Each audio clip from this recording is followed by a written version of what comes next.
Hello everyone, আমি শ্রীরূপ রয়েছি তোমাদের সঙ্গে।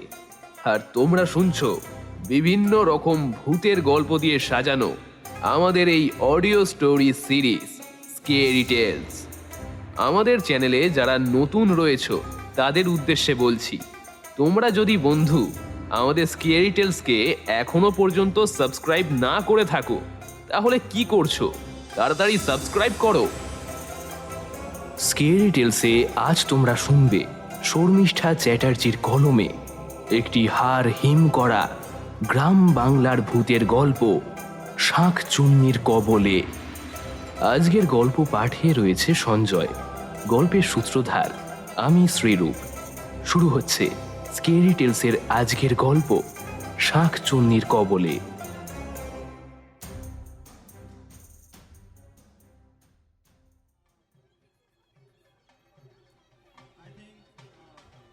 কাঁসার দুধের আলতা থালায় লাল আলতারঙা রূপোর নুপুর পরা পাটা নতুন বউ ময়ূরী রাখতেই দত্তবাড়ির একমাত্র বর্তমান কর্ত্রী বিন্দুবালা বলে ওঠে ময়ূরীর উদ্দেশ্যে, আসো নতুন বৌমা, আসো, তোমাকে এই দত্ত বাড়িতে সুস্বাগতম। এই বলে বিন্দুবালা দেবী নতুন বউ ময়ূরীর হাতটা ধরে বাড়ির ভিতর প্রবেশ করাতেই বিন্দুবালা দেবী হাসি মুখে বিয়ে বাড়িতে উপস্থিত থাকা আত্মীয় স্বজন আর পাড়াপড়শিদেরকে উদ্দেশ্য করে ময়ূরীর গালে হাত দিয়ে বলতে থাকেন, এই যে, এই হলো আমার ছোট বৌমা, ওর নাম ময়ূরী। ও মাধবকুণ্ড গ্রামের জমিদার কুশল চৌধুরীর একমাত্র আদরের মেয়ে।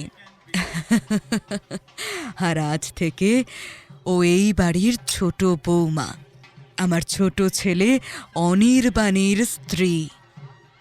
বিন্দুবালার কথা শেষ হওয়া মাত্র পাড়ার অন্য অন্য প্রতিবেশী মেয়ে বউরা ময়ূরীকে দেখে বিন্দুবালাকে বলে, দত্তগিন্নি, তোমার এই ছোট বৌমাকে দেখতে কিন্তু খাসা হয়েছে, রূপ যেন একেবারে উথলে উঠছে গো। পাড়া প্রতিবেশীদের কথা শুনে বিন্দুবালা মাথায় ঘোমটা টেনে নিয়ে বলে, হ্যাঁ, তাকার পছন্দ দেখতে হবে না, এ যে আমার পছন্দ। আমি অনেক দেখে শুনে এক্কেবারে আমার ছোট ছেলের জন্য একটা হীরের টুকরোর মতো ঘরে বউ এনেছি। আর তার সঙ্গে অনেক অনেক টাকা পয়সা, সোনা দানা সব এনেছি জানো। জমিদার বাবু তার একমাত্র মেয়ের বিয়েতে কোনো কিছুর কোনো ত্রুটি রাখেননি। মেয়েকে আর তার শ্বশুর বাড়ির লোকেদেরকে একেবারে ভরিয়ে দিয়েছেন উনি। বিন্দুবালার কথা শুনে পাড়ার এক অন্য প্রতিবেশী বলে ওঠে, তা দত্তগিন্নি, বলি জমিদার বাবু, তোমার ছেলের জন্য কে কে উপহার দিল গা? মানে কি পণ নিলে একটু বলো দেখিনি। বিন্দুবালা দেবী বললেন হাসতে হাসতে, আরে বাবা, সে অনেক কিছু দিয়েছে। আমার ছেলেকে 4 ভরি সোনার চেন, সোনার ঘড়ি, 5 বিঘে জমি সব দিয়েছে জানো।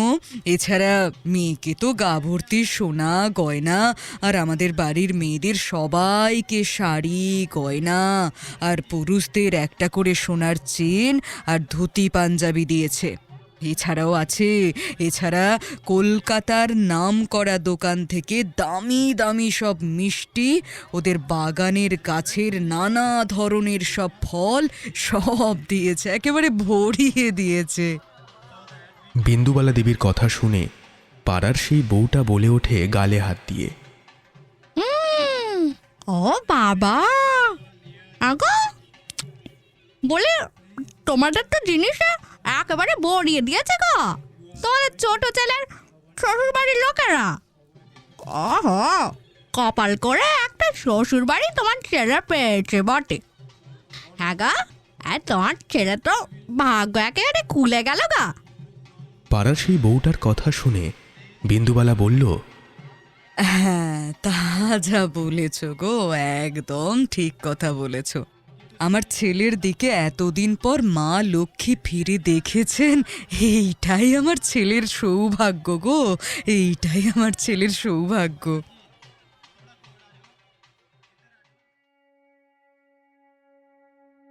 মাত্র ৩ মাস হয়েছে মাধবকুণ্ড গ্রামের জমিদার কুশল চৌধুরীর একমাত্র কন্যা ময়ূরীর সঙ্গে মাধবকুণ্ড গ্রামের 2টো গ্রামের পর জামপুর গ্রামের মধ্যবিত্ত পরিবারের ছেলে অনির্বাণের সঙ্গে বিয়ে হয় ময়ূরীর।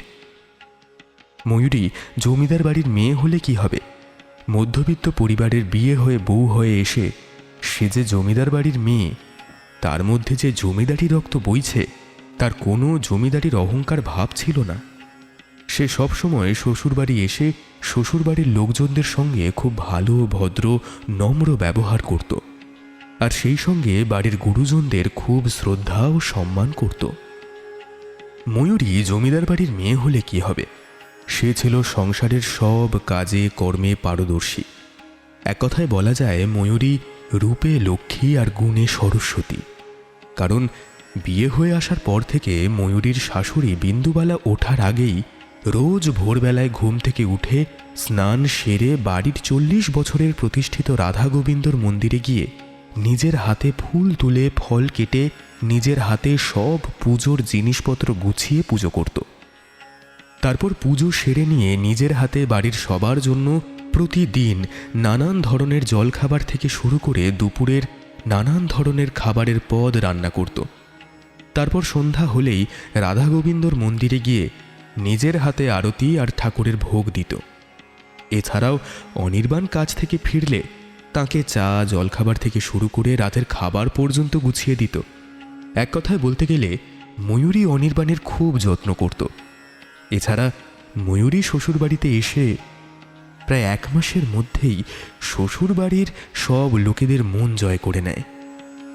এইভাবে দেখতে দেখতে 3 মাস কেটে যাওয়ার পর জ্যৈষ্ঠ মাসের জামাই ষষ্ঠী উপলক্ষে মাধবকুণ্ড গ্রামের জমিদার কুশল চৌধুরী ময়ূরী আর অনির্বাণকে নিমন্ত্রণ করেন, এবং এই প্রথমবার জামাই ষষ্ঠীর নিমন্ত্রণ পেয়ে ময়ূরী আর অনির্বাণ খুশি মনে জামাই ষষ্ঠী পালন করতে যায় ঠিকই, কিন্তু জামাই ষষ্ঠী দুজনে পালন করে আসার পর থেকেই ময়ূরের মধ্যে কিছু কিছু পরিবর্তন হয়। সে এমন কিছু অদ্ভুত অদ্ভুত আচরণ করে তার শ্বশুরবাড়ির লোকেদের সঙ্গে, আর তার সঙ্গে বাড়ির মধ্যে কয়েকটা অদ্ভুত অদ্ভুত সব ঘটনা ঘটতে থাকে, যার কোনো ব্যাখ্যা পাওয়া যায় না। সময়টা ছিল শ্রাবণ মাস। বাইরে তখন ঘন ঘন বৃষ্টি হচ্ছে। প্রত্যেকবার শ্রাবণ মাসে জামপুরে দত্তবাড়িতে অনির্বাণের বাবা দিব্যেন্দুবাবু ধুমধাম করে রাধা গোবিন্দর পুজোর আয়োজন করেন। এবারে উনি তাই করেছেন। বাড়িতে রাধা গোবিন্দর পুজো হবে বলে পুজোর আগের দিন দিব্যেন্দুবাবু আর অনির্বাণ সারা গ্রামের লোককে নিমন্ত্রণ করে।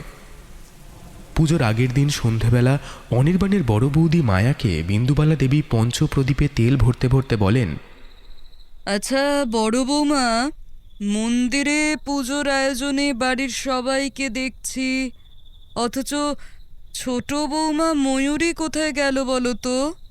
ওকে তো সকাল থেকে দেখতে পাচ্ছি না। বিন্দুবালার কথা শুনে মায়া বলল, হ্যাঁ, কি জানি মা, আমি তো সকাল থেকে ওকে ঘরেই দেখছিলাম। আসলে সন্ধে থেকে পুজোর কাজের জন্য না ওর আর কোনো খোঁজ নেওয়া হয়নি। বিন্দুবালা তখন চিন্তিত মুখে বলল মায়াকে, জামাই ষষ্ঠী থেকে ফেরার পর থেকেই জানো তো বড় বৌমা, ময়ূরী না একদম একদম ঠাকুর ঘরের মুখও হচ্ছে না। আচ্ছা আচ্ছা, ওর কি হয়েছে বলো তো?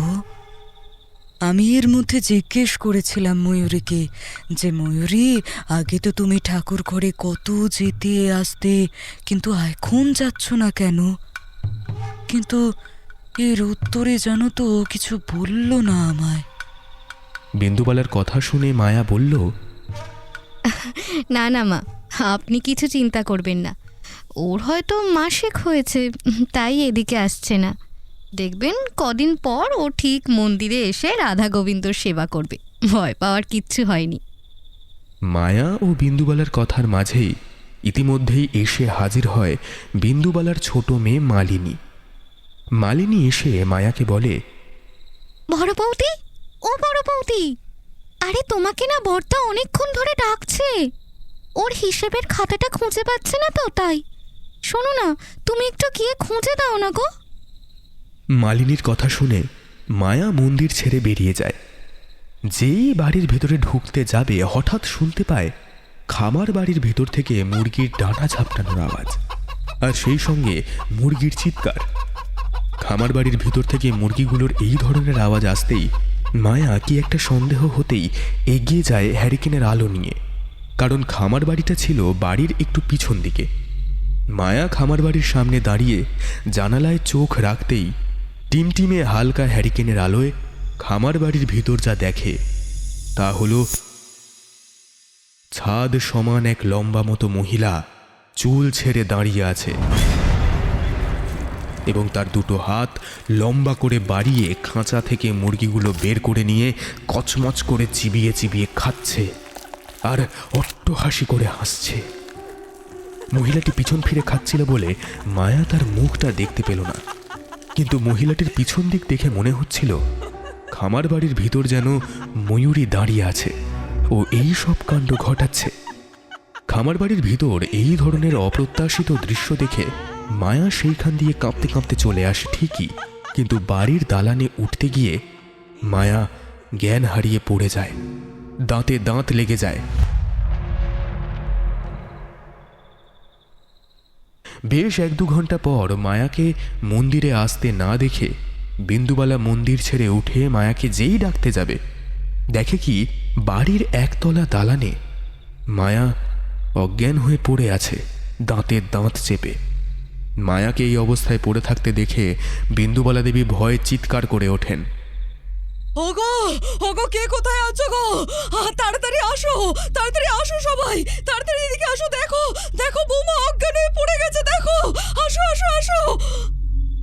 বিন্দুবালার চিৎকার শুনে ময়ূরী, দিব্যেন্দু, অনির্বাণ আর অনির্বাণের দাদা সুমন্ত বাড়ির সকলেই ছুটে আসে আর দেখে মায়া অজ্ঞান অবস্থায় পড়ে রয়েছে বাড়ির একতলার দালানে। তারপর সুমন্ত মায়াকে কোলে তুলে নিয়ে ঘরের ভিতর নিয়ে যায়। তারপর বিন্দুবালা দেবী আর ময়ূরী দুজনে মিলে মায়াকে বেশ কিছুক্ষণ ধরে সেবা শুশ্রূষা করার পর মায়ার জ্ঞান ফিরতেই মায়াকে বিন্দুবালা দেবী মাথায় হাত বোলাতে বোলাতে জিজ্ঞেস করেন, বড় বৌমা, বড় বৌমা, তোমার কি হয়েছিল মা? তুমি তুমি জ্ঞান হারিয়েছিলে কেন? শরীর খারাপ লাগছে নাকি? বিন্দুবালা দেবীর কথা শুনে মায়া কিছুক্ষণ আগের ঘটনা সব বিবৃতি করে। জানেন তো মা, আমি তো কয়েক ঘন্টা আগে, মানে যখন ওই মন্দির থেকে ঠিক বাড়ির ভিতর ঢুকতে যাব, হঠাৎই আমি শুনতে পাই বাড়ির পিছনে খামার বাড়ির ভিতর থেকে মুরগিগুলো ভীষণ ভীষণ জোরে চিৎকার করছে। আর ওদের ওই চিৎকার ভেসে আসতেই আমি কি হয়েছে জানার জন্য ওদিকে এগিয়ে গিয়ে দেখতে গিয়ে দেখি, মানে যখন খামার বাড়ির জানলায় চোখ রাখি, দেখি কি যেন একটা ছাদ ছোঁয়া লম্বা মতো একটা হাত, হ্যাঁ ওই লম্বা মতো হাত, একটা মহিলা দাঁড়িয়ে আছে আর খাঁচার ভিতর থেকে নিজের হাত দুটোকে লম্বা করে বাড়িয়ে বাড়িয়ে মুরগিগুলোকে কচমচ করে চিবিয়ে চিবিয়ে খাচ্ছে। জানেন তো মা, আর আপনি শুনলে হয়তো বিশ্বাসই করতে পারবেন না, ওই বউটার পেছন দিকটা থেকে দেখে আমার পুরো ময়ূরীর মতো মনে হয়েছে। হ্যাঁ মা, কিছুক্ষণ আগে ময়ূরী ওই খামার বাড়ির ভিতরে ছিল। হ্যাঁ। মায়ার কথা শেষ হওয়া মাত্র ময়ূরী হাসতে হাসতে বলে ওঠে, দিদি, তুমি কি যে বলছো না, আমি খামার বাড়ির ভিতরে বসে হাত বাড়িয়ে বাড়িয়ে কাঁচা মুরগির মাংস খাবো? সত্যি তুমি পারো বটে দিদি। শোনো দিদি, তুমি সারাদিন পুজো বাড়ির জন্য হয়তো খাওয়া দাওয়া করনি, তাই তোমার শরীরটা খারাপ হয়েছে। আমি বলি কি, তুমি একটু বিশ্রাম করো, আমি তোমার জন্য বরং একটু খাবার নিয়ে আসি। এই বলে ময়ূরী মায়ার ঘর থেকে বেরিয়ে যেতেই বিন্দুবালা মায়াকে বলে ওঠেন, বলি কি বড় বৌমা, তুমি বিশ্রাম নাও আজকের দিনটা, কেমন? আমরা না হয় পুজোর বাকি কাজ যা আছে সেগুলো সবাই মিলে সেরে নেব। ঘর থেকে সবাই চলে যেতেই মায়া বলে, আচ্ছা, আমি কি চোখে এতটাই ভুল দেখলাম? খামার বাড়ির ভিতরে ময়ূরীর মতো দেখতে কোনো মহিলা কি তবে দাঁড়িয়েছিল? তবে কি ওটা ময়ূরী নয়? মায়ার সঙ্গে এই ঘটনার পরদিনই আরও একটা ঘটনা ঘটে দত্তবাড়ির রাধা গোবিন্দর পুজোর দিনে। দুপুরবেলা রাধা গোবিন্দর পুজোয় গ্রামের লোকজন ও দত্তবাড়ির আত্মীয় স্বজন সবাই যখন ভোগ খেতে ব্যস্ত, তখন হঠাৎ রান্নার ঠাকুর মনুয়া এসে দিব্যেন্দুবাবুকে বলে, কর্তামশাই, একটা সর্বনাশ হয়ে গেছে। মনুয়ার কথা শুনে দিব্যেন্দুবাবু উত্তেজিতভাবে বলেন, কি সর্বনাশ হয়েছে মনুয়া? মনুয়া তখন বলে চোখ গোল গোল করে, দিব্যেন্দুর দিকে তাকিয়ে, একটু আগে আমি আমার স্ত্রী ময়না 4 হাঁড়ি খিচুড়ি আর 2 হাঁড়ি পায়েস রান্না করে রেখে একটা হাঁড়ি খিচুড়ি আর একটা হাঁড়িতে পায়েস নিয়ে এসে আমরা দুজনে যখন লোককে ওই খাবার পরিবেশন করতে করতে একটা হাঁড়ি খিচুড়ি আর পায়েস যখন শেষের পথে, তখন আমরা দুজন আবার হেসেলে গিয়ে খিচুড়ি আর পায়েসের হাঁড়িটা নিয়ে আসতে যাব, দেখি কি ওরে বাবা গো, হেঁসেলের ভেতরে একটা মহিলা হাত পা ছইরে বসে পিছন ফিরে খিচুড়ি আর পায়েস খাচ্ছে। আর আর আর কিভাবে খাচ্ছে কর্তামশাই, হাঁড়ি থেকে একেবারে তুলে তুলে খাচ্ছে। ওরে বাবা গো, আমি আমার স্ত্রী এই দৃশ্য দেখে দুজনে মিলে জিজ্ঞাসা করি মহিলাকে, এই তুমি কে হেঁসেলের ভেতর ঢুকে খিচুড়ি আর পায়েস নষ্ট করছো কেন? আমাদের দুজনের এই কথা শেষ হওয়া মাত্র বউটা আমাদের দুজনের দিকে একবার তাকিয়ে হি হি করে হাসতে হাসতে বলে,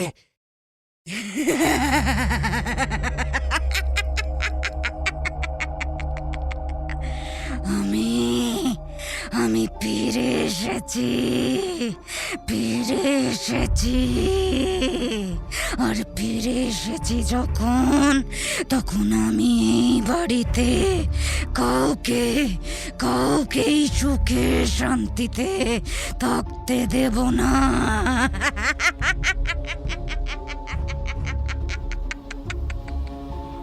কর্তামশাই, মহিলাটি যখন আমাদের দিকে তাকালো না, সেই মহিলাটি আর কেউ নয়, আপনাদের বাড়ির ছোট বৌমা ময়ূরী। মুখটা ময়ূরীর হলেও গলাটা যেন অন্য কোনো মহিলার। কর্তামশাই, মনুয়ার এই কথা শুনে দিব্যেন্দু রেগে গিয়ে বলে, মনুয়া, তুই মুখ সামলে কথা বল। কার সম্পর্কে কি যা তা কথা বলছিস জানিস? ময়ূরী জমিদার কুশল চৌধুরীর মেয়ে। উনি যদি তোর মুখ থেকে এইসব কথা শোনেন, তাহলে তুই বুঝতে পারছিস তোর আর তোর বউয়ের কি হাল হবে। এখন বেশি কথা না বাড়িয়ে যা, আবার 1 হাঁড়ি খিচুড়ি আর পায়েস বসা, দেরি হয়ে যাচ্ছে, যা। এই কথা বলে দিব্যেন্দুবাবু যখন চলে যাচ্ছিলেন, তখন মনুয়া খেকিয়ে বলে, কর্তামশাই, আপনি আমার কথা শুনলেন না তো? আপনারা বাড়ির সকলে মিলে যখন একদিন বিপদে পড়বেন তখন বুঝবেন ঠেলা। গরিবের কথা কিন্তু বাসি হয় না, এই আমি বলে দিলুম। হ্যাঁ। মনুয়ার এই কথা শুনে দিব্যেন্দুবাবু আবার রেগে গিয়ে বলল মনুয়াকে, আমাকে গরিব দেখাচ্ছে, যা গিয়ে নিজের কাজ কর। দত্তবাড়িতে ধুমধাম করে রাধা গোবিন্দর পুজো হচ্ছিল। তখন ময়ূরীকে মন্দিরে পুজোর ওইখানেই দেখা গেল না সারাদিন। পুজোর সময় মায়া ময়ূরীকে পুজোর এইখানে দেখতে না পেয়ে পুজো চলাকালীন এক ফাঁকে ঘরে গিয়ে জিজ্ঞাসা করল, ছোট, তুই পুজোর ওখানে আসবি না? মায়ার কথা শুনে ময়ূরীর তখন বন্ধ দরজার ঘরের ভেতর থেকে উত্তর দিল, না দিদি, শরীরটা আজ ভালো লাগছে না। তোমরা গিয়ে আনন্দ করো পুজোর ওইখানে, যাও, আমি যাব না। মায়া লক্ষ্য করল ময়ূরী যখন ঘরের ভিতর থেকে কথা বলছিল, কথাগুলো কেমন যেন নাকি সুরে খানিকটা ভেসে আসছিল। এরপর মায়ার মনের ভুল ভেবে আবার নিচে নেমে আসে ঠিকই, কিন্তু মায়ার শুধু মনে হতে থাকে ময়ূরীকে দেখে ময়ূরী যেন আগের ময়ূরী নেই, ওর মধ্যে যেন কেউ বাসা বেঁধেছে। এরপর পুজোর পরের দিন সকালে মায়া বিন্দুবালা দেবীকে ডেকে বলে, মা, বলছিলাম কি, পুজোর জন্য তো কদিন ধরে নিরামিষ খাওয়া হয়েছে। আমি তাই ভাবছি আজ একটু বাড়ির সবার জন্য একটু কষিয়ে কষা কষা মুরগির মাংস রান্না করব, আর পোলাও করব ভেবেছি। তাই আমি এক কাজ করেছি জানেন তো, আমাদের এখানে এখন যে মুরগি কাটে সাধন, ওকে খবর দেব ভাবছি। আমি কি খবর দেব মা? আপনি যদি বলেন তাহলে খবর দিতে পারি। মানে ও যদি এসে তাড়াতাড়ি মুরগিগুলোকে কেটে দেয় তাহলে আমার রান্না করতে একটু সুবিধা হবে। মায়ার কথা শুনে বিন্দুবালা বলেন, হ্যাঁ হ্যাঁ হ্যাঁ হ্যাঁ বৌমা, আজ মাংস ভাত হলে খুব ভালো হয়, তাহলে সবাই মিলে বেশ কষিয়ে জমিয়ে খাওয়া যাবে। এই বলি কি, যাও যাও যাও যাও, গিয়ে তুমি তাড়াতাড়ি সাধনকে খবর দাও তো দেখি। এরপর মায়া সাধনকে ডেকে বলেন, শোনো সাধন, তুমি না তাড়াতাড়ি ঘরে যাও, বুঝলে? তাড়াতাড়ি ঘরে গিয়ে মুরগিগুলোকে কেটে এনে রান্নাঘরে তাড়াতাড়ি দিয়ে যাও দেখিনি। আমি রান্নাঘরে তোমার জন্য ততক্ষণ অপেক্ষা করছি, যাও যাও। এরপর মায়া সাধনকে মুরগি কাটার আদেশ দিয়ে রান্নাঘরে গিয়ে মাংস রান্না করবে বলে আগে থেকেই পেঁয়াজ আদা রসুনগুলো ছাড়াচ্ছিল বসে বসে। কিছুক্ষণ পর সাধন চিৎকার করতে করতে বাড়ির দিকেই ছুটে আসে। গিন্নিমা, ও গিন্নিমা, গিন্নিমা, কর্তামশাই, ও কর্তামশাই, তাড়াতাড়ি এইদিকে আসুন, গিয়ে দেখবেন চলুন কি হয়েছে ওইদিকে। সাধনের চিৎকার শুনে মায়া, বিন্দুবালা ও দিব্যেন্দুবাবু তিনজনেই বেরিয়ে এসে জিজ্ঞাসা করে সাধনকে, এই এই কি হয়েছে? অমনভাবে চিৎকার করছো কেন? হ্যাঁ? সাধন তখন ভয়ার্ত কণ্ঠে বলে, কর্তামশাই, গিন্নিমারা, আপনারা তাড়াতাড়ি খামার বাড়িতে গিয়ে দেখবেন চলুন মুরগিগুলোর কি অবস্থা হয়েছে। সাধনের এই কথা শুনে দিব্যেন্দুবাবু বলেন, এ কি, মুরগিগুলোর কি অবস্থা হয়েছে? বল, তাড়াতাড়ি বল। সাধন তখন বলে, খাঁচার ভেতর দুদিন আগে আনা যে মুরগিগুলো ছিল, সেই মুরগিগুলোকে কে যেন মেরে রেখে তার হাড় গোড় রক্ত মাংস চিবিয়ে খেয়ে রেখে গেছে কর্তামশাই, গিয়ে দেখবেন চলুন। সাধনের কথা শুনে মায়ার বুকটা ধড়াস করে ওঠে, আর সঙ্গে সঙ্গে সেই দিন সন্ধেবেলার ঘটনার কথা মনে পড়ে গেল। এরপর সাধনের কথা শুনে সবাই মিলে খামার বাড়ির ভিতর গিয়ে দেখে সত্যি সত্যি কে যেন খাঁচার সব মুরগিগুলোকে খেয়ে তার হাড় গোড় পালক ছড়িয়ে ছিটিয়ে রেখে দিয়েছে। এই দৃশ্য দেখে বিন্দুবালা ভয়ে আঁতকে উঠে বলে দিব্যেন্দুকে, ওগো ওগো ওগো, এই নিরীহ মুরগিগুলোকে কে কে কে কে কে এইভাবে শেষ করলো বলো তো? দিব্যেন্দুবাবু এই দৃশ্য দেখে ভয়ে কাঁপা কাঁপা কণ্ঠে বলে, জানি না গিন্নি, কে কাজ করেছে, আমি কিছুই বুঝতে পারছি না। ইতিমধ্যেই বাড়ির ভিতর সবার হইচই শুনে ময়ূরী খামার বাড়ির ভিতর ঢুকে এসে জিজ্ঞাসা করে বিন্দুবালাকে, মা, মা কি হয়েছে? বিন্দুবালা দেবী ময়ূরীকে দেখে বলে, দেখো না, দেখো না ছোট বৌমা, মুরগিগুলোকে কে কে কে যেন মেরে তার কাঁচা মাংস খেয়ে এইভাবে ছড়িয়ে ছিটিয়ে রেখে দিয়ে চলে গেছে। তার হাড় পালক সব কেমন ছড়িয়ে ছিটিয়ে আছে, দেখো দেখো, ও মা গো। বিন্দুবালা দেবীর কথা শুনে ময়ূরী খামার বাড়ির ভিতর চারিদিকে এই অবস্থা দেখে গালে হাত দিয়ে বলে ওঠে, ও মা, এরকম জঘন্যতম অন্যায় কে করলো? আমাদের বাড়ির ভিতরে ঢুকে, তাও আবার, আর আমাদের অলক্ষ্যের বাইরে। ময়ূরীর কথা শুনে বিন্দুবালা দেবী বলল, জানি না জানি না জানি না ছোট বৌমা, জানি না কে এই ধরনের জঘন্যতম কাজ করলো আমাদের বাড়িতে ঢুকে। আমি জানি না জানি না আমাদের অলক্ষ্যের বাইরে কে যে এমন কাজ করলো। শাশুড়ি বৌমার কথা বলার মাঝে মাঝেই দিব্যেন্দুবাবু বলে ওঠেন, এইসব কথা বাদ দাও এখন তোমরা।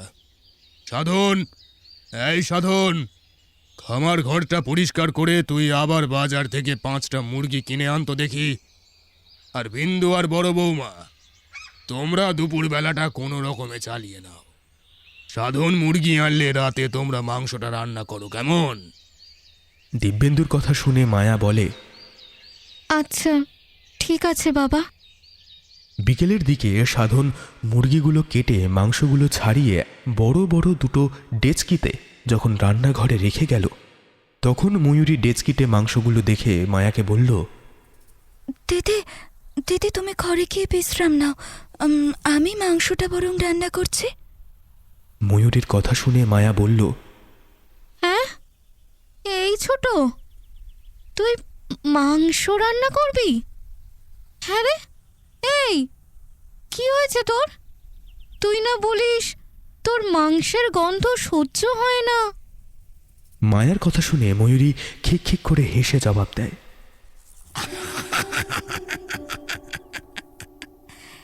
আগে লাগতো দিতে, আগে লাগতো, এখন আর লাগে না, সহ্য হয়ে গেছে এই মাংসর গন্ধ, সহ্য হয়ে গেছে।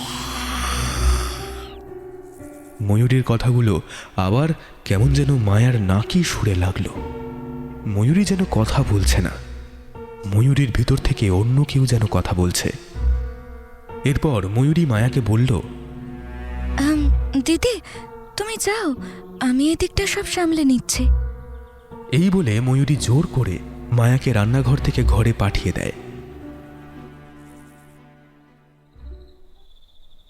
এরপর রাত 9:30-10টা বাজতেই ময়ূরীর রান্না শেষ হতেই বাড়ির সবাইকে খেতে ডাকে। ময়ূরীর ডাক শুনে মায়া নিচে নেমে এসে রান্নাঘরে বাড়ির সবার জন্য খাবার বাড়তে গিয়ে দেখে একটা অদ্ভুত জিনিস। রান্নাঘরের পূর্ব দিকে মাটির উনুন ছিল, চিরকাল সেই দিকেই থাকে, আজ আর নেই। তার বদলে উত্তর দিকে মাটির উনুন। উত্তর দিকে মাটির উনুন দেখে মায়া ময়ূরীকে জিজ্ঞেস করল, এই ছোট, হ্যাঁ রে, তুই উত্তর দিকে মাটির উনুন রেখে রান্না করেছিস? ময়ূরী হেসে বলল, ময়ূরীর এই কথা শুনে মায়া বলল, হ্যাঁ কেন, কি জন্য? ময়ূরী বলল, দিদি উত্তর দিকে রান্না করা ভালো গো, এতে শুনেছি পরিবারের মঙ্গল হয়। ময়ূরীর কথা শুনে মায়া বলল, উফ, তুই যা যা যা, তাড়াতাড়ি যা, মা রান্নাঘরে ঢোকার আগে ওই উনুনটা, মাটির উনুনটা, হ্যাঁ ওটা পূর্ব দিকে রাখ আগে গিয়ে। সত্যি মা যদি এসে দেখে না তুই উত্তর দিকে উনুন রেখেছিস, তাহলে এক্ষুনি কুরুক্ষেত্র বাঁধবে। যা যা, এক্ষুনি যা।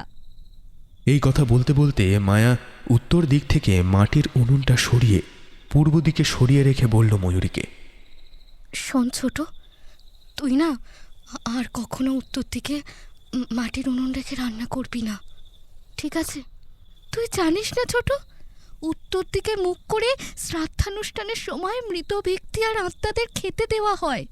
আরে তাই তো বলে উত্তর দিকে মুখ করে রান্না করতে নেই, এতে পরিবারের ওপর সর্বনাশ নেমে আসে রে। এরপর বাড়ির সবাই খেতে বসতেই মায়া সবার পাতে ভাত দিয়ে যেই মাংসটা আনতে যাবে, দেখে কি যেখানে বড় কড়াই মাংস হওয়ার কথা ছিল সেখানে একটা ছোট্ট কড়াইতে মাংস রান্না করে ময়ূরী রেখে দিয়েছে। এই দৃশ্য দেখে মায়া অবাক হয়ে ময়ূরীকে বলল, এই ছোট, হ্যাঁ রে, এক কড়াই মাংস রান্না হওয়ার কথা ছিল তো, তুই এই ছোট্ট কড়াইটাতে এইটুকু মাংস রান্না করেছিস কেন? আরে বাকি মাংস সব কোথায়? কি রে বল? আরে এতগুলো বাড়ির লোকে এইটুকু মাংস খাবে? কুলোবে? মায়া দেখল তার এই প্রশ্ন শুনে ময়ূরীর মুখটা কেমন যেন ফ্যাকাশে হয়ে গিয়ে আমতা আমতা করে উত্তর দেয়, আর বলো না দিদি, আমি মাংসের মধ্যে তেল, হলুদ, টক দই সমস্ত মশলা মাখিয়ে নিয়ে হাত ধুতে একটু বাইরে গিয়েছিলাম, আর এসে দেখে অর্ধেক মাংস কে যেন খেয়ে নিয়েছে। এরপর ওটা ফেলে দিয়ে যেটুকু বেঁচেছিল ওইটাই রান্না করছে এখন। ময়ূরীর এই ধরনের কথা শুনে মায়ার খুব একটা বিশ্বাস হলো না। ওর কথায় উল্টে শুধু মনে হতে লাগলো এর পিছনে কিছু না কিছু একটা আছে। এরপর একদিন বিন্দুবালা অনির্বাণ অফিসে যাবে বলে অনির্বাণকে অফিস যাওয়ার আগে খেতে দিচ্ছিল। বিন্দুবালা খেতে দিতে দিতে লক্ষ্য করে অনির্বাণের মুখটা কেমন যেন শুকনো আর বিষণ্ণ দেখাচ্ছে। অনির্বাণের মুখের এইরকম অবস্থা দেখে বিন্দুবালা জিজ্ঞাসা করে, আরে ছোট খোকা, তোর কি কিছু হয়েছে? তোর চোখ মুখ এত বিষণ্ণ দেখাচ্ছে। বলি বলি ছোট বৌমার সঙ্গে কি কিছু হয়েছে নাকি? বিন্দুবালা দেবীর কথা শুনে অনির্বাণ বলল একটা দীর্ঘশ্বাস ছেড়ে, মা, জানো তো, তোমার ছোট বৌমা আমাকে আর আগের মতো সহ্য করে না, আর আমার সঙ্গে খুব একটা কথা বলে না। খালি আমাকে দেখলেই খ্যাক খ্যাক করে আর আর বলে, শোন, তোকে আমি বলো হারিনি, কালী পুজোর দিন নিজের হাতে শেষ করব, নিজের হাতে। অনির্বাণের মুখ থেকে এই কথাগুলো শুনে বিন্দুবালার মুখটা ফ্যাকাশে হয়ে যায় আর বলে, তুই কি বলছিস রে ছোট খোকা? ছোট বৌমা তোর সঙ্গে অমন ধারা ব্যবহার করে? অনির্বাণ আবার বলে, শুধু বাজে ব্যবহার করে বলবো না, সেই দিন রাতে আমি তোমার ছোট বৌমার মধ্যে একটা অদ্ভুত অস্বাভাবিক আচরণ লক্ষ্য করেছি মা।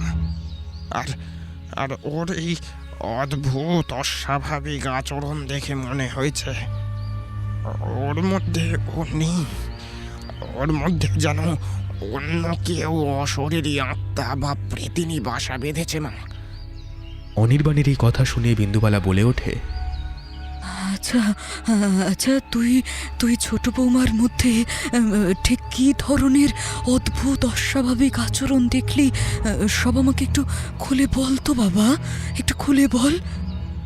বলছি বলছি আমি আমি সব বলছি, শোনো মা।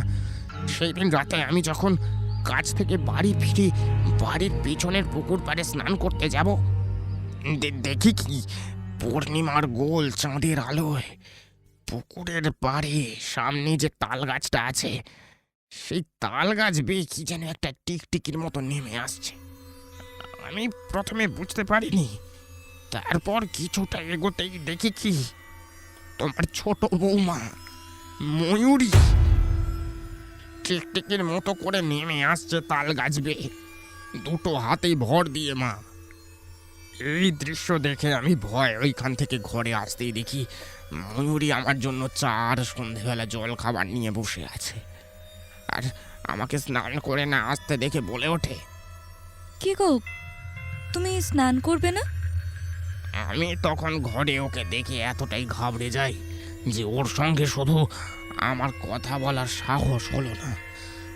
আমি তখন ভাবতে থাকি, শুধু ময়ূরী যদি ঘরে থাকে, পুকুর পাড়ে তাল গাছ বেয়ে, তাহলে ওটা ওটা কে নেমেছিল? অনির্বাণের মুখে বিন্দুবালা দেবী এই ঘটনা শোনেন ঠিকই, কিন্তু বিশ্বাস করেন না। উল্টে তিনি অনির্বাণকে বকা দেন, ধুর ছোট খোকা, তুইও না? তুই বোধহয় রাতের অন্ধকারে চোখে ভুল দেখেছিস। আমার ছোট বৌমা তাল গাছ বেয়ে টিকটিকির মতো নেমে আসবে, এ আবার কখনো হয় নাকি? হ্যাঁ, মায়ের এই কথা শুনে অনির্বাণ রেগে গিয়ে বলে ওঠে, আমি জানতাম মা তুমি আমার কথা বিশ্বাস করবে না, তাই আমি তোমাকে কোনো কথা বলতে চাই না। যেদিন নিজের চোখে তোমার ছোট বউয়ের আসল রূপটা দেখবে, তখন তুমি ঠেলা বুঝবে। এই বলে অনির্বাণ না খেয়ে কাজে বেরিয়ে যায়। এরপর সেই দিন সন্ধেবেলা বিন্দুবালা দেবীর সঙ্গে এমন একটা ঘটনা ঘটে যায় বিন্দুবালা দেবী ভাবতেও পারেননি। বিন্দুবালা দেবী সেই দিন সন্ধেবেলা মন্দিরের আরতি ও পুজো সেরে মন্দিরের আলো নিভিয়ে মন্দির বন্ধ করে যেই মন্দিরের সিঁড়ি থেকে নেমে বাড়ির দিকে যেতে যাবেন, হঠাৎ চোখে পড়ে মন্দিরের উল্টো দিকে একটা পেয়ারা গাছের দিকে। বিন্দুবালা পেয়ারা গাছের দিকে চোখ যেতেই দেখেন যে পেয়ারা গাছের উঁচু ডালে কে যেন পা ঝুলিয়ে বসে আছে, আর গাছ থেকে একটা করে পেয়ারা পেড়ে খাচ্ছে, আর একটা করে পেয়ারা মাটিতে ছুঁড়ে ছুঁড়ে ফেলছে। এই দৃশ্য দেখে বিন্দুবালা দেবী রেগে গিয়ে বলে ওঠেন পেয়ারা গাছের দিকে তাকিয়ে, এই এই কে রে তুই? হ্যাঁ কে? পেয়ারা গাছের ডালে বসে কি করছিস? যা যা যা, নেমে যা বলছি। বিন্দুবালা দেবীর এই কথা শেষ হওয়া মাত্র গাছের ডালে যে বসেছিল সে বিন্দুবালার দিকে ফিরে তাকায়, তারপর নাকি সুরে হেসে বলে,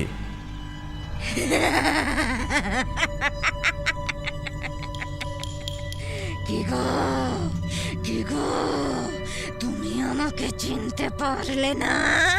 আমি যে ইন্দিরা।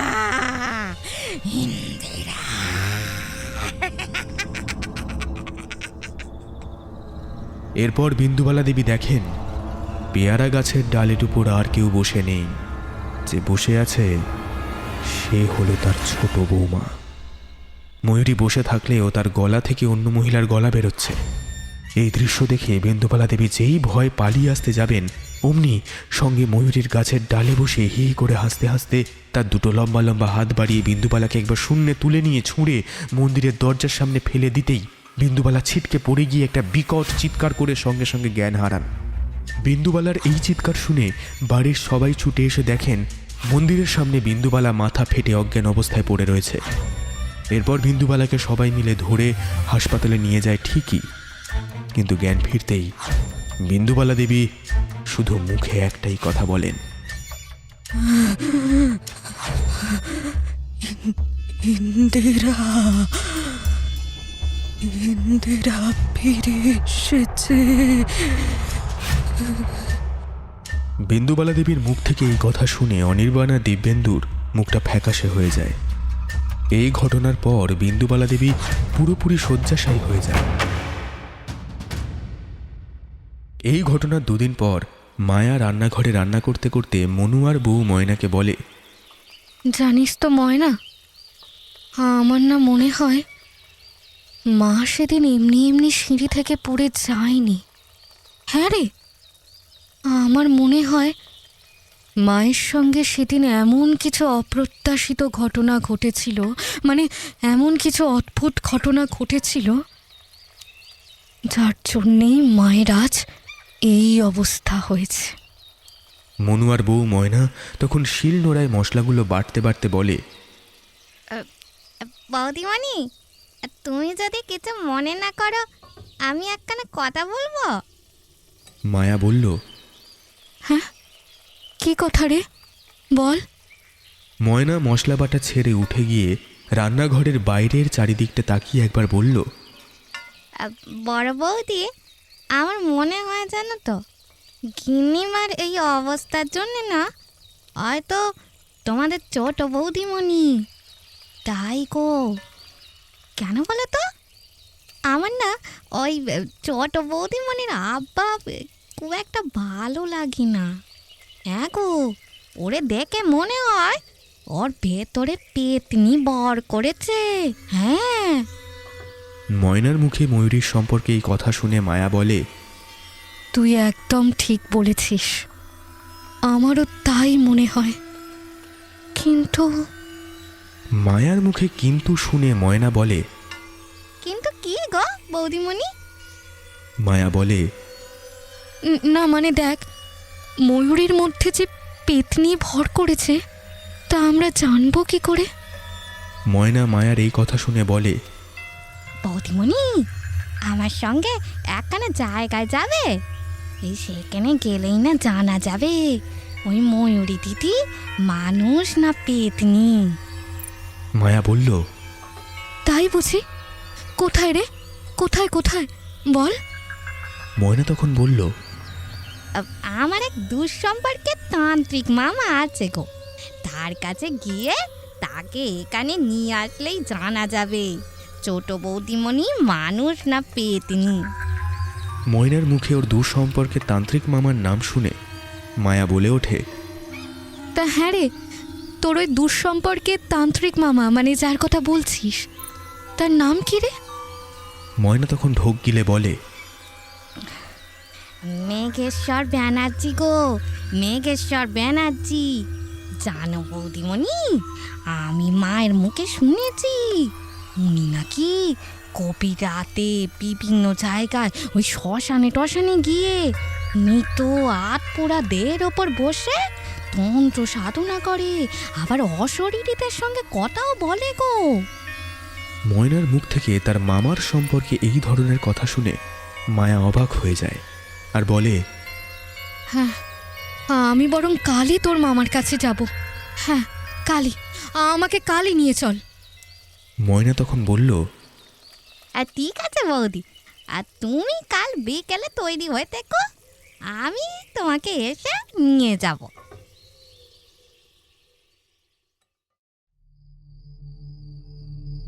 সন্ধ্যা 6টা বাজে। শীতকাল বলেই তাই চারিদিকে তাড়াতাড়ি অন্ধকার নেমে এসেছে। এই শীতের অন্ধকারের মধ্যে জামপুর শ্মশানে আধপোড়া মৃতদেহের শবের উপর বসে এক দীর্ঘদেহী কালো বস্ত্র পরিহিত বছর 60-এর এক ভদ্রলোক গম্ভীর কণ্ঠে মায়ার মুখের দিকে তাকিয়ে বলে ওঠে, তোর ছোট যা ময়ূরীর সম্পর্কে আমি সবই শুনলাম মা। আমি আমার একটা বানানো মন্ত্রপুত তেল দিচ্ছি। এই তেল যদি মাথায় মাখে আর মাথা যদি ব্যথা করে খুব, তাহলে বুঝবি ও মানুষ নয়, প্রেতিনী। মানে ওর উপর শাঁকচুন্নি ভর করেছে। তাহলেই আমাকে খবর দিবি। আর যদি মাথা যন্ত্রণা না করে, তাহলে ভাববি ও মানুষ। মায়া তখন মেঘস্বরের হাত থেকে এক মন্ত্রপ্রুত তেলটা নিয়ে পায়ে প্রণাম করতে করতে বলে, আচ্ছা আচ্ছা, ঠিক আছে সাধু বাবা। পরদিন ময়ূরী যখন স্নান করতে যাবে তখন মায়া পিছন দিক থেকে বলে ওঠে, এই ময়ূরী, ময়ূরী, উফ, তোর চুলগুলো কেমন সোনের দড়ির মতো হয়ে গেছে রে। দেখেছিস একবারও সেই দিকে? তুই কি আজকাল চুলে তেল টেল দিস না নাকি? মায়ার এই কথা শুনে ময়ূরী বিরক্ত মুখে বলে, তেল দিই জানো তো দিদি, কিন্তু আজকালকার তেলগুলোর এমন অবস্থা, এমন ভেজাল বেরিয়েছে, মনে হয় যেন চুলে কতদিন তেল দিইনি। ময়ূরীর এই কথা শুনে মায়া বলে, জানিস তো, আমি না কাল বিকেলে একটু বাজারে গিয়েছিলাম, বুঝলি। ওই বাজারে গিয়ে না একটা দোকানে কিছু জিনিস কিনতে দাঁড়িয়েছি। তখনই দোকানি আমার হাতে একটা তেলের বোতল দিল, বুঝলি। বলল, বৌদিমণি, তেলটা নিয়ে যান, এই তেলটা মাথায় মাখলে নাকি চুলের পক্ষে অনেক ভালো হবে বলল, বুঝলি। আমি না তেলটা মেখেছি, তুই মাখবি ছোট? মায়ার এই কথা শুনে ময়ূরী বলল, ভালো হলে মাখবো না কেন, দাও, আমাকে দাও। এই বলে ময়ূরী মায়ার হাত থেকে তেলের বোতলটা নিয়ে মাথায় মাখার 1 ঘন্টা পর ময়ূরীর তীব্র মাথার যন্ত্রণায় কুঁকিয়ে ওঠে আর নাকি সুরে তীব্র চিৎকার করে বলে ওঠে,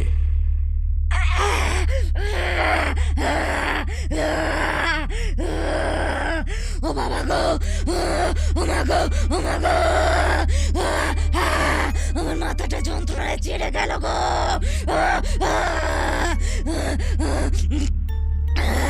কেউ এসে বাঁচাও, বাঁচাও আমায়, বাঁচাও। এই দেশ না লো, দেশ না, দেশ না, দেশ না, দেশ না এসব। দিদি দিদি, তুই আমাকে কি তেল দিয়েছিস রে? কি তেল দিয়েছিস? দেশ না। এই কথা বলতে লাগলো আর মায়াকে বাজে বাজে গালমন্দ করতে লাগলো। ময়ূরীর এই নাকি সুরে গলা শুনে ইতিমধ্যেই বাড়ির কারুর আর বুঝতে বাকি রইল না ময়ূরী মানুষ নয়, একটা জীবন্ত প্রেতিনী, মানে ওর উপর শাঁকচুন্নি ভর করেছে। এরপর মায়া ময়নার সঙ্গে মেঘেশ্বর তান্ত্রিকের কাছে যায় এবং মায়া হাত জোর করে বলে, বাবা, বাবা, আপনার মন্ত্রপ্রুত তেলটা কাজে দিয়েছে। ময়ূরী মানুষ নয়, ও একটা জীবন্ত পেতনি, মানে ওর ওপরে শাঁকচুন্নি ভর করেছে। মায়ার কথা শুনে মেঘেশ্বর বলে ওঠে, শোন মা, বেশি দেরি করিস না। আজ ফলহারিণী কালী পুজো। আজ রাতের বেলা যেভাবেই হোক তুই ওকে জামপুর শ্মশানে নিয়ে আয়। আমি ওইখানেই তোদের জন্য অপেক্ষা করব। এরপর মেঘেশ্বর তান্ত্রিকের সঙ্গে দেখা করে বাড়ি ফিরে এসে মায়া দেখে ময়ূরী ঘরের মধ্যে অজ্ঞান অবস্থায় পড়ে আছে এবং হাত পা পুরো শরীর লাল হয়ে গেছে। এরপর মায়া অনির্বাণকে মেঘেশ্বর তান্ত্রিক যা যা বলেছে সব খুলে বলতেই অনির্বাণ মায়ার কথা শুনে বলে ওঠে, বড় বৌদি আমাকে জানতে হবে ময়ূরীর মধ্যে আসলে কে ভর করেছে। এরপর রাত 9টা নাগাদ অনির্বাণ ময়ূরীকে কোলে তুলে নিয়ে গাড়ি করে জামপুর শ্মশানের দিকে রওনা দেয়।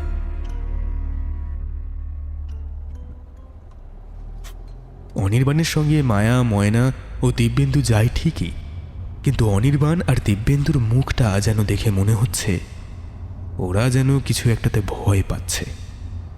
দত্তবাড়ি থেকে জামপুর শ্মশানে যেতে মাত্র 1.5 ঘন্টা লাগে। 1.5 ঘন্টা পর জামপুর শ্মশানে পৌঁছে অনির্বাণ ময়ূরীকে কোলে তুলে নিয়ে ময়না, মায়ার পথ নির্দেশ অনুযায়ী অনির্বাণ ও দিব্যেন্দুবাবু জামপুর শ্মশানে ঢোকে। তারপর শ্মশান ধরে কিছুটা হাঁটতেই ময়না বলে অনির্বাণ ও দিব্যেন্দুবাবুকে, দাদা বাবুরা, আমরা এসে গেছি গো, এখানে আপনারা দাঁড়ান। ময়নার কথা মতো ওরা দুজন শ্মশানের একটি শমী গাছের সামনে দাঁড়াতেই কিছুক্ষণ পর দীর্ঘদেহী পরনে কালো বস্ত্র পরিহিত একটি বছর 60 ভদ্রলোক এসে ওদের সামনে দাঁড়ান। তারপর অনির্বাণ ও দিব্যেন্দুর দিকে একবার তাকিয়ে নিয়ে অনির্বাণের কোলে ধরা ময়ূরের দিকে তাকিয়ে বলেন, সে ফিরে এসেছে রে। ও যে তোর ছেলেকে না নিয়ে যাবে না এখান থেকে। তোরা যে ওর উপর খুব অত্যাচার করেছিস একদিন। ভদ্রলোকের কথা শুনে দিব্যেন্দুবাবুর মুখটা ফ্যাকাশে হয়ে যায়। মেঘেশ্বরের কথা শুনে মায়া বলে ওঠে, বাবা কে ফিরে এসেছে? মেঘেশ্বর গম্ভীর কণ্ঠে বলল, একটু পরেই সব জানতে পারবি মা। যা, এখন ময়ূরীকে নিয়ে গিয়ে ওই গোল সিঁদুর দিয়ে গন্ডি কাটা ওইখানে গিয়ে শুইয়ে দে। এরপর অনির্বাণ লাল সিঁদুরের গণ্ডিটার মধ্যে ময়ূরীকে শুইয়ে দিতেই মেঘেশ্বর যজ্ঞ শুরু করল। কিছুক্ষণ ধরে যজ্ঞের ক্রিয়াকলাপ চলার পর ময়ূরীর জ্ঞান ফিরতেই ময়ূরী উঠে বসে। ময়ূরী উঠে বসতেই মেঘেশ্বর তান্ত্রিক ঠান্ডা ধীর কণ্ঠে জিজ্ঞাসা করে, তুই কে? তোর নাম আর পরিচয় বল। ময়ূরী তখন ঘুম জড়ানো কণ্ঠে ক্লান্ত গলায় বলে, আমি ইন্দিরা। আমি অনির্বাণের আগের পক্ষের স্ত্রী। ময়ূরীর এই কথা শুনে মায়া অবাক হয়ে যায় আর মনে মনে বলে, হ্যাঁ, ইন্দিরা অনির্বাণের আগের পক্ষের স্ত্রী। এছাড়া মায়া আরও একটা জিনিস লক্ষ্য করল। ময়ূরী যে কথাগুলো বলছে তার মুখ থেকে সেই নাকি সুরের গলাটা আর ভেসে আসছে না। উল্টে সে শান্ত ধীর স্থিরভাবে বসে আছে আর ঠান্ডা গলায় কথা বলছে। কোনো রকম চিৎকার চেঁচামেচি ও হাত পা ছোঁড়া কিছুই করছে না। আবার মেঘেশ্বর জিজ্ঞাসা করল, তা তুই ওই ময়ূরীর শরীরে ভর করেছিস কেন? আর কিভাবে করেছিস বল? ময়ূরী ওরফে ইন্দিরা বলে ওঠে, বাবা ঠাকুর, কয়েক মাস আগে ওরা দুজন যখন জামাই ষষ্ঠী পালন করে জমিদার বাড়ি থেকে পালকি করে জামপুরের শিব দুর্গা মন্দিরের সামনে দিয়ে যাচ্ছিল, হঠাৎ করে পালকিটা তখন ওই মন্দিরের সামনে দাঁড়াতেই দেখি ওই পালকির ভিতর থেকে অনির্বাণ আর একটা মেয়েকে নিয়ে বেরিয়ে আসছে। এরপর ওদের দুজনের কিছু কিছু কথোপকথন আমার কানে আসতে আমার বুঝতে বাকি রইল না যে অনির্বাণ আবারও একটা বিয়ে করেছে। এরপর ময়ূরী পালকিটা দাঁড় করিয়ে যখন শিবদুর্গা মন্দিরের পাশে যে পুকুরটা আছে ওইখানে জল খেতে আসে, আর আমি তখন এই সুযোগ বুঝে ওর শরীরে প্রবেশ করি।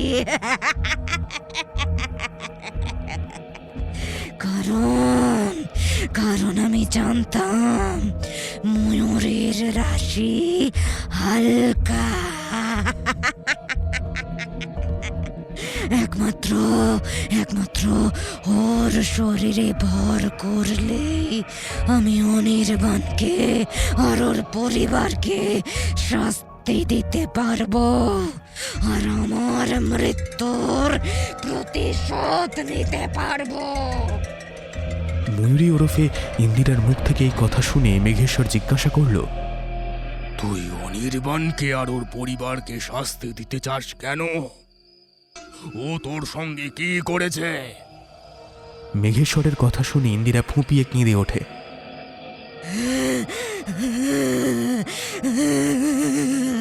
বাবা ঠাকুর, ও একা শুধু অন্যায় করেনি, ওর সঙ্গে ওর বাবা মাও ছিল। ওরা তিনজন মিলে আমার উপরে দীর্ঘদিন ধরে অত্যাচার চালিয়েছে, দীর্ঘদিন ধরে আমার বিয়ের পণের জন্য। ইন্দিরার মুখ থেকে এই কথা শুনে মেঘেশ্বর শীতল কণ্ঠে বলে ওঠে, মা, ওরা তোকে পণের জন্য এতদিন ধরে কি কি অত্যাচার করেছে খুলে বল। এখানে কিচ্ছু লুকোস না, কিচ্ছু না, বল, খুলে বল সব। মেঘেশ্বরের কথা শুনে ইন্দিরা ফুঁপিয়ে ফুঁপিয়ে কাঁদতে কাঁদতে বলতে শুরু করে,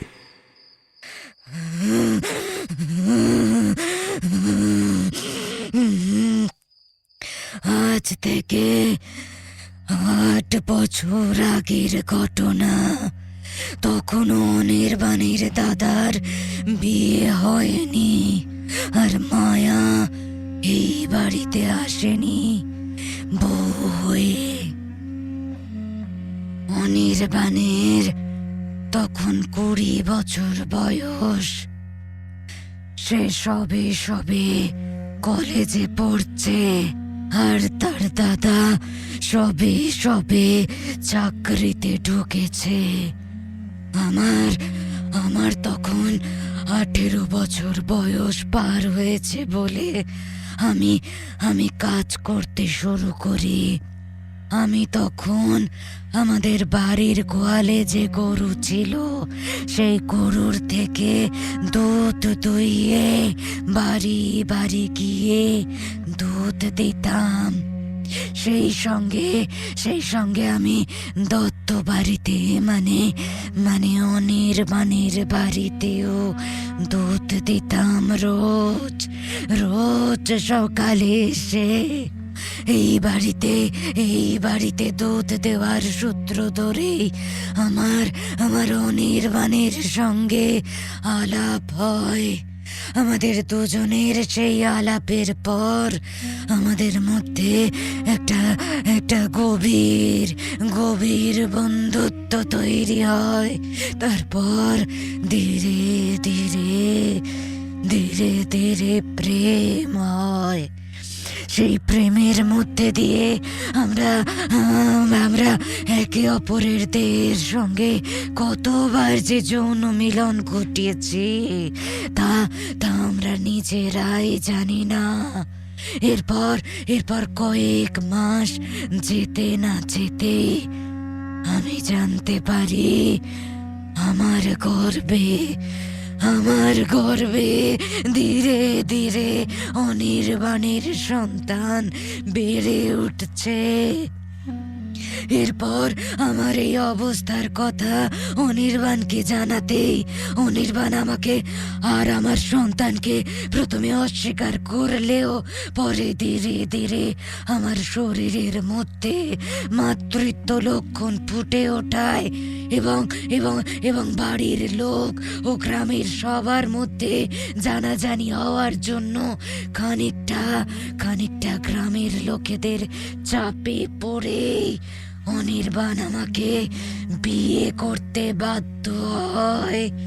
হ্যাঁ হ্যাঁ, বিয়ে করতে বাধ্য হয় ঠিকই, কিন্তু বিয়েতে দিব্যেন্দু বাবু আমার বাবার কাছ থেকে অনেক অনেক পণ চায়, কিন্তু আমার বাবা গরিব বলে বিয়েতে পণ দিতে পারেনি। আমার বাবা পারেনি।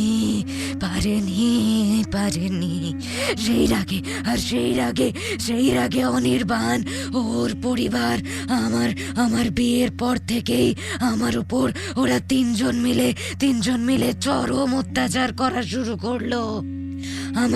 আমার বাপের বাড়ির থেকে পণ না দেওয়ার জন্য এরপর একদিন আমার শাশুড়ি মা সুযোগ বুঝে আমার খাবারে বেশ মিশিয়ে দিয়ে আমাকে খাইয়ে মেরে ফেলে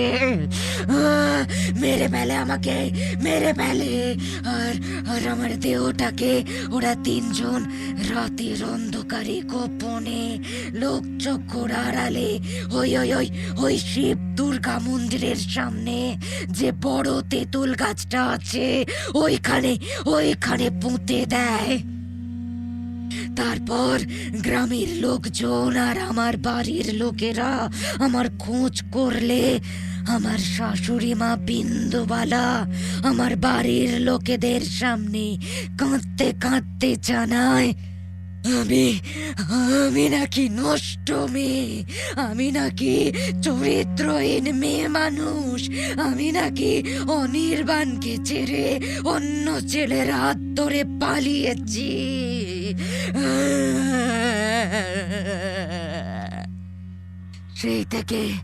সেই থেকে আমি শাকচুন্নি হয়ে ওই শিব দুর্গা মন্দিরের পাশে যে তেঁতুল গাছটা আছে সেই তেঁতুল গাছে বাসা বেঁধে রয়েছি। এত বছর ধরে রয়েছি।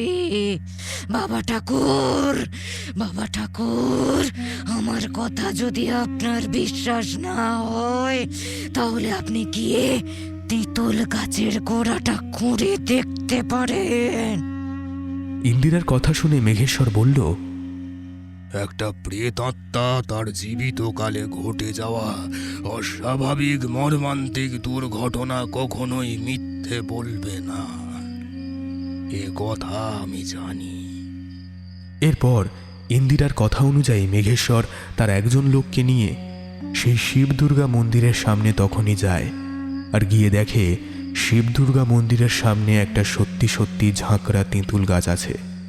সেই তেঁতুল গাছের তলাটা মেঘেশ্বর খুঁড়তেই বেরিয়ে পড়ে একটা লাল শাড়ি জড়ানো, হাতে শাখা পলা পরা একটা কঙ্কাল।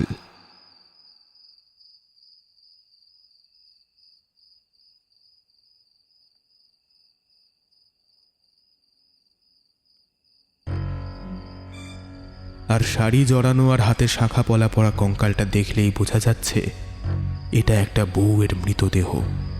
তারপর সেই কঙ্কালটা নিয়ে মেঘেশ্বর শ্মশানে আসে এবং অনির্বাণ ও দিব্যেন্দুর সামনে কঙ্কালটা রাখতেই অনির্বাণ আর দিব্যেন্দু হাউ হাউ করে কাঁদতে কাঁদতে মেঘেশ্বরের পায়ে পড়ে যায় আর বলে, বাবা ঠাকুর, আমাদের বাঁচান বাবা ঠাকুর, আমরা এই অন্যায় আর কখনো করব না। বাবা ঠাকুর আমাদের বাঁচান, আমরা এই অন্যায় আর কখনো করবো না, আমাদের বাঁচান। ওদের দুজনের কথা শেষ হওয়া মাত্র ইন্দিরা জোরে চিৎকার করে বলে উঠল, তোদের ক্ষমা, তোদের কখনোই ক্ষমা করা যায় না রে, যায় না। তোরা হলি সব এক একটা শয়তান। কারণ তোরা দুটো নিরীহ প্রাণকে খুন করেছিস। তাই তোদের মতো শয়তানদের কোনোদিনই ক্ষমা করা যায় না।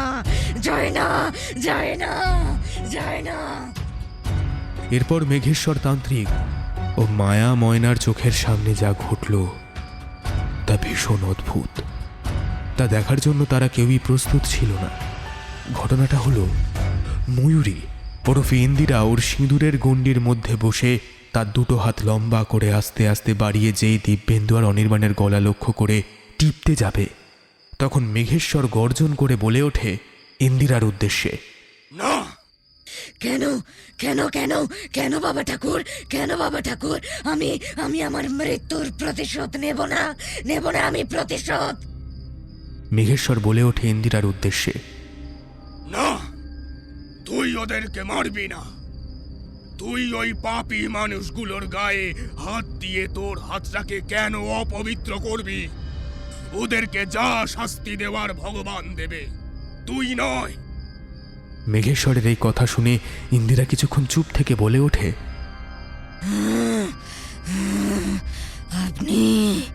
আপনি একদম ঠিক কথা বলেছেন বাবা ঠাকুর।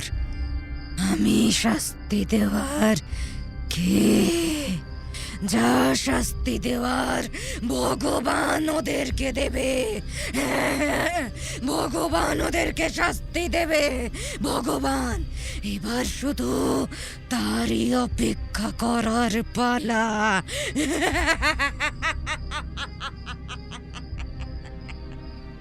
ইন্দিরার কথা শেষ হওয়া মাত্র মেঘেশ্বর বলে ওঠে, শোন মা, তুই ওই নিরীহ মেয়েটাকে মুক্তি দে। অনেক দিন ধরে বেচারিকে তুই কষ্ট দিয়েছিস।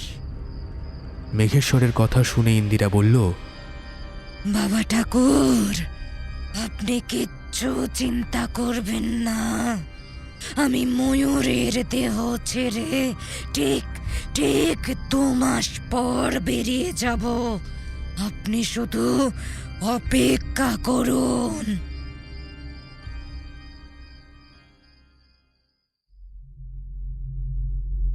এরপর ওরা 5 জন মেঘেশ্বর তান্ত্রিকের কাছ থেকে ফিরে আসে। তারপর ধীরে ধীরে ময়ূরী সুস্থ হতে লাগে। এই 2 মাসের মধ্যেই দত্তবাড়িতে দুটো ঘটনা ঘটে যায়। আর সেটা হলো, দিব্যেন্দুবাবুর শরীরের মধ্যে কোনো দিনই রোগবালাই কিছু ছিল না। সে হঠাৎ করে ঘুমের মধ্যেই হার্ট অ্যাটাক করে মারা গেল। তারপর দিব্যেন্দুবাবু মারা যাওয়ার 1 মাস পর অনির্বাণ বাড়ির পিছনের পুকুরে স্নান করতে গিয়ে জলে ডুবে মারা যায়। অনির্বাণের এই মৃত্যু দেখে ময়না আর মায়ার বুঝতে বাকি রইল না অনির্বাণের এই মৃত্যুটা স্বাভাবিক নয়। বাড়িতে দুটো অস্বাভাবিক মৃত্যুর পর ময়ূরী ধীরে ধীরে সম্পূর্ণ সুস্থ হয়ে ওঠে। তারপর ময়ূরী সুস্থ হওয়ার পর মায়া মেঘেশ্বর তান্ত্রিককে বাড়িতে আমন্ত্রণ জানায়। মায়ার আমন্ত্রণে মেঘেশ্বর দত্ত বাড়িতে আসে এবং মেঘেশ্বর তান্ত্রিক ময়ূরীকে সম্পূর্ণ সুস্থ দেখে ওর হাতে মন্ত্রপুত এক তাবিজ বাঁধতে বাঁধতে ময়ূরীকে বলে, শোন মা, এই মন্ত্রপুত তাবিজ কিন্তু তুই সব সময় হাতে বেঁধে রাখবি বলে দিলাম। খুলবি না, কখনো খুলবি না, কারণ খুলেই কিন্তু তোর উপর কোনো না কোনো অপশক্তি বা অশুভ দৃষ্টি তোর উপর পড়বেই পড়বে। কারণ তোর রাশি কিন্তু খুব হালকা। এরপর মেঘেশ্বর তান্ত্রিক বলে, অনির্বাণ আর দিব্যেন্দু দুজনেরই অস্বাভাবিক মৃত্যু হয়েছে। ওদের অতৃপ্ত প্রেতাত্মা বাড়ির চারিদিকে এখনো ঘোরাফেরা করছে এবং বাড়ির কারুর না কারুর ক্ষতি করবেই করবে ওরা। ওদের অশুভ দৃষ্টি যাতে এই বাড়ির উপর না পড়ে তার জন্য আমি বাড়িটা সম্পূর্ণ বেঁধে দিয়ে যাচ্ছি। এরপর মেঘেশ্বর তান্ত্রিক যজ্ঞ করে দত্তবাড়ির 4টে কোণা কঙ্কালের খুলির মধ্যে কিছু মন্ত্রপুত কালো তাবিজ, কড়ি ও মায়ের প্রসাদী জবা ফুলের কুঁড়ি ইত্যাদি ইত্যাদি নানান ধরনের মন্ত্রপুত জিনিস দিয়ে কঙ্কালের খুলির মধ্যে ভরে লাল কাপড় আর লাল সুতো দিয়ে বেঁধে বাড়ির 4টে কোণায় কঙ্কালের খুলিগুলো পুঁতে দেয় এবং দত্তবাড়িটা সম্পূর্ণ বেঁধে দেয়, যাতে বাড়ির কারোর উপর অশুভ দৃষ্টি না পড়ে। অনির্বাণের শ্রাদ্ধানুষ্ঠানের কাজ পুরো মিটে যাওয়ার পর ময়ূরী দত্ত বাড়ি ত্যাগ করে আবার জমিদার বাড়িতে নিজের বাবার কাছে ফিরে আসে এবং বিয়েতে পণ হিসেবে অনির্বাণকে যে জমি জায়গাগুলো দেওয়া হয়েছিল সেইগুলো জমিদারবাবু ফিরিয়ে নেয় এবং গ্রামে গরিব মানুষদের ওই জমিও জমা দান করে দেন।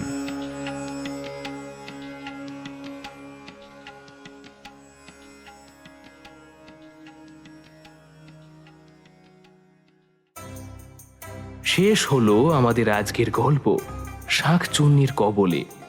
রচনা শর্মিষ্ঠা চ্যাটার্জি, গল্প পাঠে সঞ্জয়, গল্পের প্রোডাকশন স্টুডিও রেক 60 সেক, গল্পের অডিও অ্যারেঞ্জমেন্ট এবং sound design web session studio, গল্পের পোস্টার ডিজাইন এবং সমগ্র পরিকল্পনা ও পরিচালনায় আমি শ্রীরূপ। তোমরা তোমাদের লেখা গল্প স্কেরি টেলসে পাঠাতে পারো teamscarytales@gmail.com এই ঠিকানায়। তবে একটা বিষয়ে একটু খেয়াল রেখো বন্ধু, গল্পের শব্দ সংখ্যা যেন ন্যূনতম 5000 হয় এবং অবশ্যই গল্পের সঙ্গে গল্পের একটি 250 শব্দের সামারি তোমরা কিন্তু পাঠিও।